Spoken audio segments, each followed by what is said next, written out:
la cantidad de paquetes que se manejan diariamente, se habla de 6.000, 10.000, en una economía digital que mueve internamente 800.000 diarios, con lo cual hoy estamos hablando del 1%.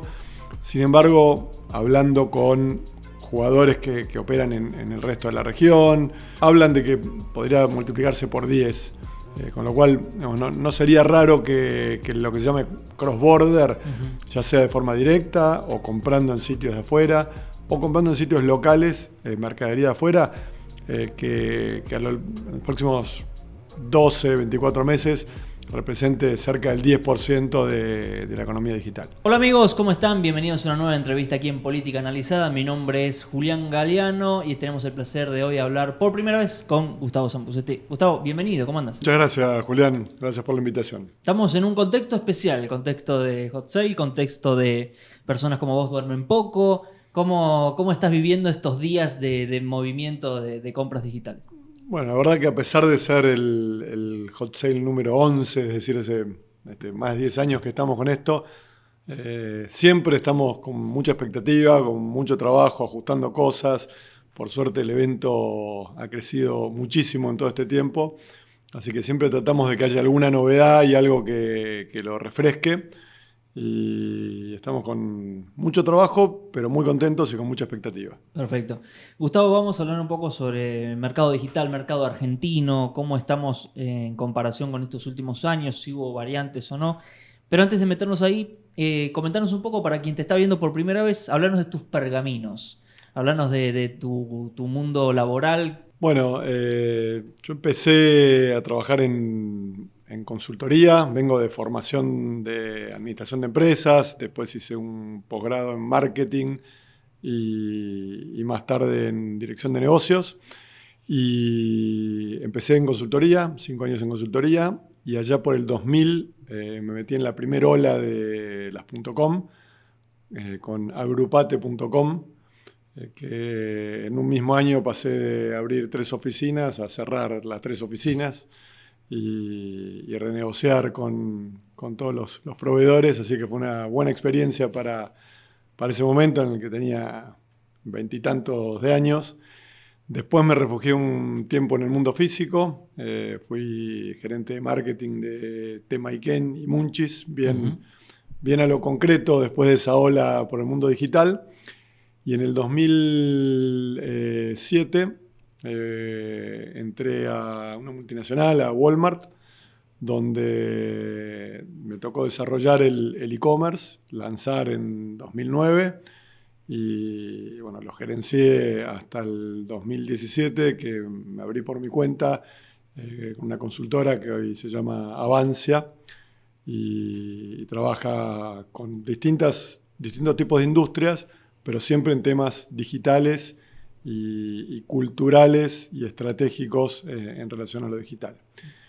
Y en medio de este proceso me crucé con la CASE. Cuando estaba en Walmart me incorporé al equipo de CASE, la Cámara Argentina de Comercio Electrónico.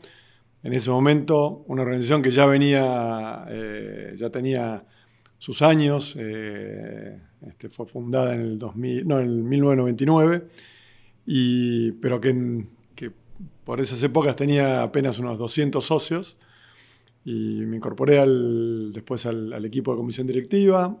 Más tarde fui elegido presidente, fui presidente por 2 periodos, y hoy estoy como director institucional, colaborando con CASE, y ya parte de mi vida y de mi corazón, digamos. Me llama siempre poderosamente la atención cuando hablamos de fechas, 99, 2007, y trato de compararlo y las compras digitales en ese momento, la visión que hay que tener para en ese momento. ¿Cómo eran las conversaciones en 2007 cuando arrancaste ese e-commerce? ¿Por qué era necesario en 2007? ¿Qué se veía en ese momento? Bueno, si querés, te cuento previa en el 2000, que era otra locura. Más todavía, más difícil todavía. todavía. En el 2000 realmente era medio utópico. Compañías como Mercado Libre estaban todos los días al borde de cerrar, digamos, aunque no lo crean. Y fueron 10 años, ¿no? Siempre se cuenta la sí, fueron 10 años de rojo. Con lo cual ahí era más crear algo para que alguien le vea valor y lo compre más caro y lo venda más caro de lo que lo compró. No había conectividad, no había usuarios, no había medios de pago, con lo cual fue una linda aventura. Pero si querés, vamos al 2007, que uno diría, habiendo pasado 8 años desde eso.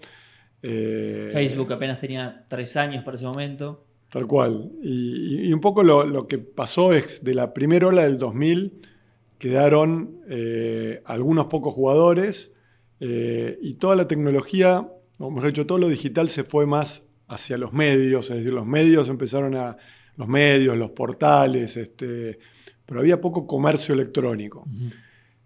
Había algunos jugadores puros, como el caso de Remate, Mercado Libre, que después se fusionaron, digamos, o Mercado Libre compró de Remate, pero creo que recién empezó a tomar un poco de volumen cuando los retailers que ya tenían una operación física, que ya tenían clientes, que ya tenían credibilidad, que ya tenían un proceso de compra y venta aceitado, empezaron a meterse en el comercio electrónico.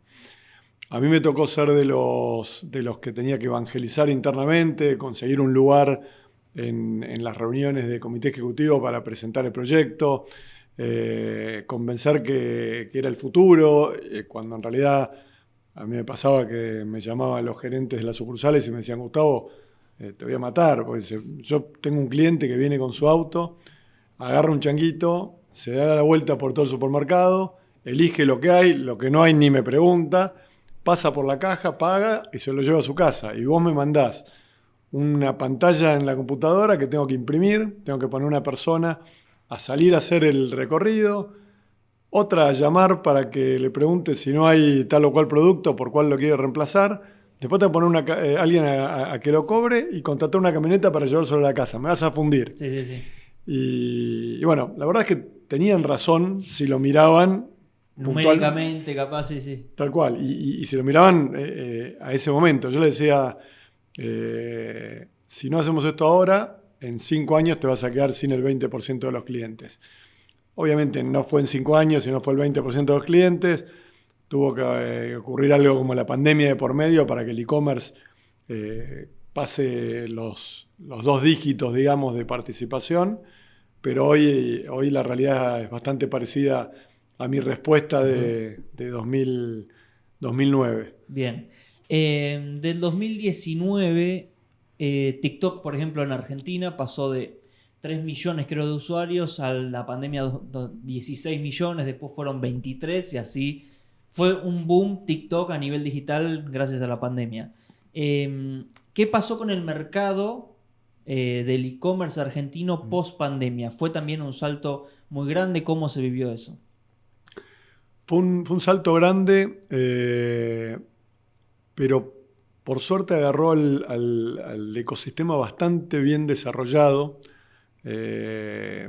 Básicamente yo creo que tiene que ver con talento argentino y con un mercado que históricamente fue bastante cerrado. Entonces vos ves otros países con una economía mucho más abierta, donde el comercio electrónico empezó comprando en los sitios de afuera y tardó en desarrollarse internamente. En Argentina, por las características de la economía argentina, se fue desarrollando internamente, entonces había muy buenos jugadores, tanto jugadores puros como omnicanal o híbridos, y cuando llegó el momento de la pandemia, si bien hubo como 3, 4 semanas de que crujió todo, le pegó el empujón que estábamos esperando todos los que estamos en e-commerce desde hace mucho tiempo. Se fortaleció mucho todas las capacidades logísticas, tanto de los proveedores como de las empresas. Los medios de pago que venían creciendo y ya estaban desarrollados pasaron a ser una alternativa válida también para las compras físicas. La gente tenía miedo de tocar billetes, entonces sí, empezó a usar la billetera y se olvidó si le daba miedo o no, la seguridad. La seguridad, claro. Y de repente nos encontramos con que el 80% de la población estaba interactuando con medios digitales de pago, de compra. y un poco la pregunta era qué iba a pasar el día después. Por suerte, la gente lo incorporó y la verdad es que también lo empezó a alternar, porque nosotros no creemos que haya un mundo físico y uno digital que corran por caminos totalmente paralelos. Yo siempre digo en las clases de la facultad que si Amazon invirtió $13.000 millones en comprar Whole Foods y Walmart invirtió varios miles de millones en comprar activos digitales, es porque hay algo en la omnicanalidad. Digamos, no hay duda que son el más grande en el mundo físico, el más grande en el mundo digital, y los resultados y el valor de sus acciones sigue creciendo, con lo cual eso demuestra que el e-commerce es parte de un comercio unificado. Bien, dijiste que el mercado argentino históricamente es cerrado. Te quiero llevar a que en las últimas semanas salió el famoso botón de compra internacional en Mercado Libre y se está abriendo la conversación hacia otros aspectos. ¿Qué está pasando en el mercado local con esto de compras internacionales? ¿Cómo estamos a nivel de competencia? ¿Qué está pasando? Bien, nosotros medimos, hacemos un estudio anual y en diciembre de 2024 salimos a preguntar a la gente cuántos habían comprado en algún sitio internacional. El 37% dijo que había comprado, pero ese indicador no varió mucho en relación a 2023. Creemos que en 2025, cuando hagamos el estudio anual nuevamente, va a crecer. Si bien no tenemos números concretos, de lo que uno lee en las notas sobre la cantidad de paquetes que se manejan diariamente, se habla de 6.000, 10.000, en una economía digital que mueve internamente 800.000 diarios, con lo cual hoy estamos hablando del 1%. Sin embargo, hablando con jugadores que operan en el resto de la región, con empresas logísticas que están en conversación o en contacto, digamos, con este tipo de compras internacionales, hablan de que podría multiplicarse por 10. Con lo cual, no sería raro que lo que se llame cross-border, ya sea de forma directa o comprando en sitios de afuera o comprando en sitios locales, mercadería de afuera, que en los próximos 12, 24 meses represente cerca del 10% de la economía digital. Todo se habla más corto, ¿no? En cuanto a plazos. Antes Sí. capaz era 5 o 6 años el 20%, ahora estamos hablando de meses. Sí, la verdad que pensar qué es lo que va a pasar en 5 o 6 años con la imposible. economía digital es hacer futurología. La verdad que avanza rápido. Nuestra industria además es como punta de lanza en todo lo que tiene que ver con innovación. Así que creo que 2 años ya es largo plazo.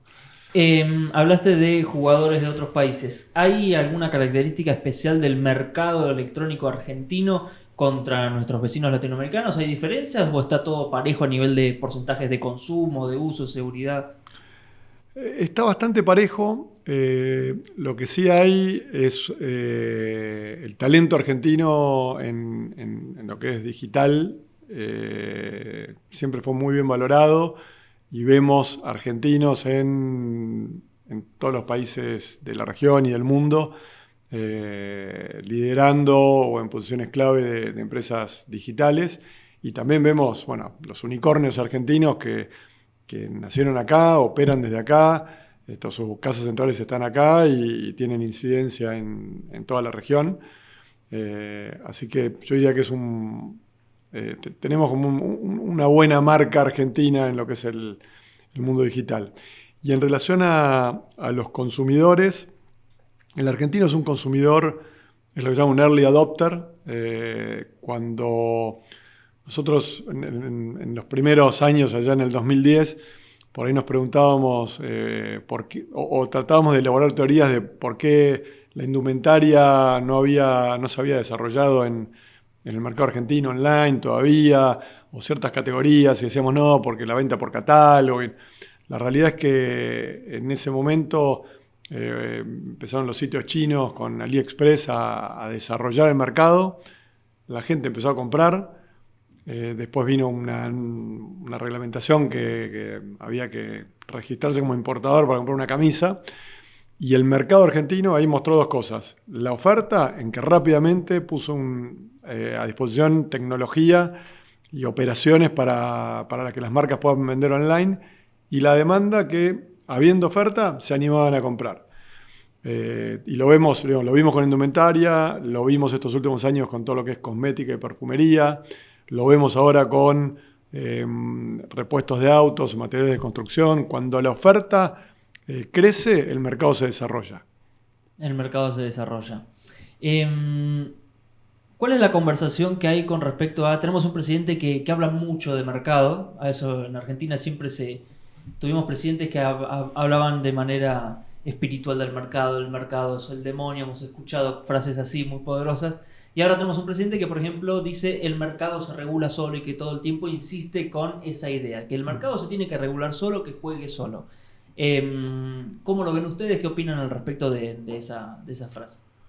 Bueno, hay un principio del comercio electrónico que es como el mercado de competencia perfecta, porque uno tiene visibilidad de toda la oferta y puede comparar, digamos, incluso en términos regionales. Antes, por ahí, uno podía tener un precio en una zona y se movía 10, 15, 50 kilómetros, el precio de ese mismo producto era otro, porque no convivían en esos mercados. Hoy, la verdad es que vos podés estar comprando, no sé, podés estar en Buenos Aires y comprarle un proveedor de Córdoba más barato que el proveedor que tenés a 2 cuadras, con lo cual hay una transparencia, hay una posibilidad de comparar, con lo cual ahí tiene como un principio de mercado de competencia perfecta. Lo que sí nos parece es que esta apertura, si se quiere, a las importaciones y a esa competencia ya más global, debería estar acompañada por cierta facilidad para competir en términos de costos. Uh-huh.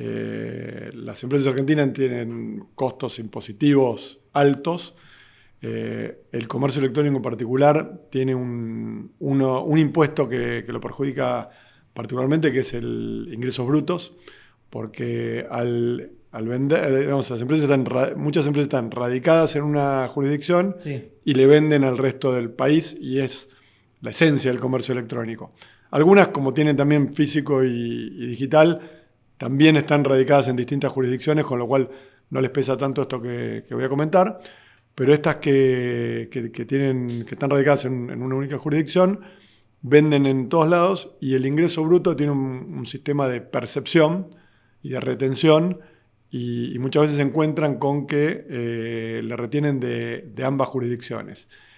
Que para una empresa grande no es tanto problema, porque hay un proceso de evolución. Uh-huh. Pero para las pymes les resulta más costoso y engorroso hacer esa devolución, entonces termina cargándose al costo. Claro. Entonces, desde la Cámara estamos trabajando con distintos actores nacionales y provinciales para facilitar ese proceso de evolución. Ya hay jurisdicciones que implementaron sistemas totalmente online, donde se puede solicitar esa devolución, pero hay algo por seguir trabajando, y en general el costo impositivo de cualquier empresa nacional es alto, y eso lo deja un poquito desfasado para competir con el mercado internacional. Bueno, los textiles siempre hablan, 50% de su ropa, de su producción es impositivo, básicamente. ¿Hay algún mercado o algún país que ustedes digan, nos gusta cómo tratan, si se quiere, el mercado electrónico, o la visión que tienen como para tomar quizás ideas o de referencias? Y acá hay como distintas cuestiones de distintos mercados. Yo diría, en términos de desarrollo, Asia es el lugar a mirar. Hay categorías que en Asia, que acá por ahí todavía no llegaron al 10%, o, no sé, voy a decir alguna de consumo masivo, como puede ser pañales. Uh-huh. Y en Asia hace rato que más del 50% de los pañales se compran online. Después, creo que Estados Unidos siempre es como la vara en términos de experiencia de usuario, calidad de servicio, y Europa es un buen intermedio por ahí de integración entre el físico y el digital, y de mirar la economía como un todo. Por ejemplo, en Argentina, por ahí más siguiendo el modelo de Estados Unidos, el 30% de los envíos o de las entregas se hacen dentro de las 24 horas. Eso está buenísimo, pero la verdad es que no todo el mundo necesita, no todos los productos necesitan ser entregados en 24 horas o en el mismo día. Y por ahí vos vas a Europa y salvo que pagues un extra, el envío promedio es de 3 días. Con lo cual, digo, es una buena forma de también tener en cuenta los recursos, el ecosistema, la ecología, que es muy propio del mercado europeo. Bien. Liberación del cepo. ¿Cómo están viviendo desde la CASE? ¿Qué estás conversando con tus colegas en relación a eso? ¿Cómo se está viviendo estas semanas?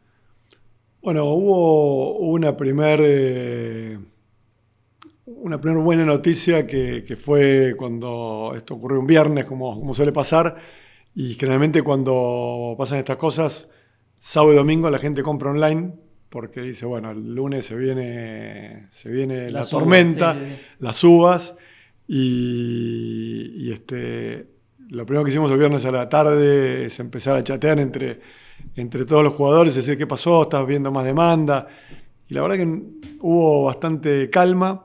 Algunos, por ahí como reacción histórica, tendieron a quitar financiación, a subir un poco los precios, y el mercado solo reguló, les cayó la venta a aquellos que habían subido los precios, y en menos de 72 o 96 horas volvieron a los precios de antes.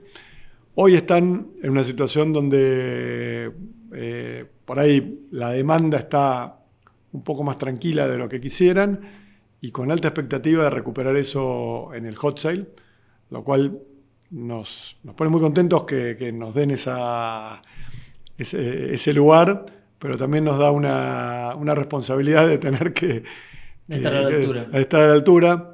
Lo que sí vemos es que las empresas van a salir a jugar fuerte porque necesitan la venta, porque tienen productos, porque tienen capacidad de reponer esos productos. Venimos de años donde por ahí no sabían si poner una oferta porque ese producto por ahí no sabían a qué precio lo iban a reponer, o si entregar margen, o si lo iban a poder volver a tener en su stock. Así que nos encontramos con un mercado, yo diría un mercado de oferta, un mercado donde hay producto, hay disponibilidad, hay precio, hay financiación. Lo que tenemos que ver es cómo reacciona la demanda, que si juzgamos, digamos, en términos de 2024, fue un año donde el e-commerce fue mejor que el físico. Entendemos que el 2025 también, pero en un contexto de una demanda tranquila, digamos. La otra cosa que medimos, empezamos a medir hace unos años, es si las empresas incorporaron gente a sus áreas de e-commerce, y hoy nos da que el 10% de la nómina de las empresas que son socias trabajan en e-commerce, y cuando le preguntamos en qué área, de eso solo el 10-15% es tecnología, el resto es comercial, atención al cliente, logística, con lo cual, sin hacer una presión política del tema, la Cámara está del lado de los que siempre promovimos el desarrollo formal de la economía y vemos en el emprendedor y en el empresario alguien que es un actor clave. Hablábamos del 2010 o del 2000 y en ese momento hubo gente, digamos, hubo inversores que apostaron a negocios inexistentes. Muchos de ellos, yo diría la mayoría no le fue bien, a algunos le fue bien, a algunos le fue muy bien, pero digamos, el e-commerce siempre fue una apuesta y una apuesta de riesgo empresario, y hoy ya es más fácil. Live shopping, ¿tenés algo para comentarnos de eso, de esa tendencia? Hace un par de años parecía que era inevitable, hoy no parece que sea Tan así, ¿cómo se está viviendo? ¿Qué tenemos para contarse sobre Bueno, esa tendencia? el live shopping, como bien decís, hace 2 años parecía que iba a reemplazar el e-commerce como lo conocíamos. ¿Probaste Taobao? Creo que era la app china. Sí, probé y de hecho desde CASE hicimos en 2 eventos, en un HOTS y en un Cyber, una sesión de live shopping. Y la verdad que creo que le aporta valor, están muy relacionadas algunas categorías en particular, creo que no sé, categorías como belleza, algo de viajes, algo de tecnología, pero no tuvo el impacto, por lo menos en las ventas directas que se esperaba. Y ahí alguna vez hablando con alguien que estudia el mercado a nivel internacional, le pregunté, digo, ¿cuál es la lectura que hacen de esto? Y lo que nos decía es que en Asia lo tomaron desde el lado del entretenimiento y como no hay un retail tan desarrollado como hay por ahí en Estados Unidos, históricamente, el live shopping pasó a tomar a cubrir un lugar que no lo cubría nadie. En mercados o modelos más como el americano, donde el retail está muy desarrollado, el retail fue quien tomó el protagonismo en el desarrollo del e-commerce. Y más allá de las plataformas puras, ¿no? Pero esa fue por ahí la explicación más profunda sobre más el profunda tema. sobre el tema. Creo que es una herramienta más de todas las que hay. Hoy creo que por ahí, si me preguntás, hubo varias de estas olas, no sé, hace 1 año o 2 estábamos hablando de Web3 y el metaverso. Hoy eso tiene su lugar, pero por ahí no necesariamente reemplazó lo actual. Hay cosas que pasan, no sé, todo el mundo de los videojuegos ocurre en el metaverso y hay marcas que trabajan muy bien todo eso. Hoy pasa por la inteligencia artificial, los agentes de inteligencia artificial, la incorporación de inteligencia artificial para eficientizar procesos internos como desarrollo de contenido, fotos, videos, pero también para interactuar con los usuarios, para personalizar la propuesta, para dar un la nivel... atención telefónica hecha con inteligencia artificial es realmente impresionante. ¿Eso en Argentina está muy emergente o qué sabes de eso? Está creciendo. La verdad. Perdón, le comentamos a la gente, porque capaz que muchos no saben que hay personas que te llaman que en realidad no son personas, sino que es una inteligencia artificial que te está hablando y puede llevar una conversación con total normalidad. Sí, la otra vez hablaba con una empresa y digamos, estaban 2 empresas, un proveedor y una empresa, y dice, no, yo hablé con vos, ¿te acordás? Dice, no hablaste conmigo, hablaste con mi avatar, digamos, con mi agente, pero la sensación del otro lado era que había hablado con esa persona. Sí. De todos modos, digamos, de nuevo, como todo, no creo que sea algo que reemplace al 100%, sino que potencia, ¿no? Que se suma. Que se suma, que ayuda a una mejor experiencia de usuario.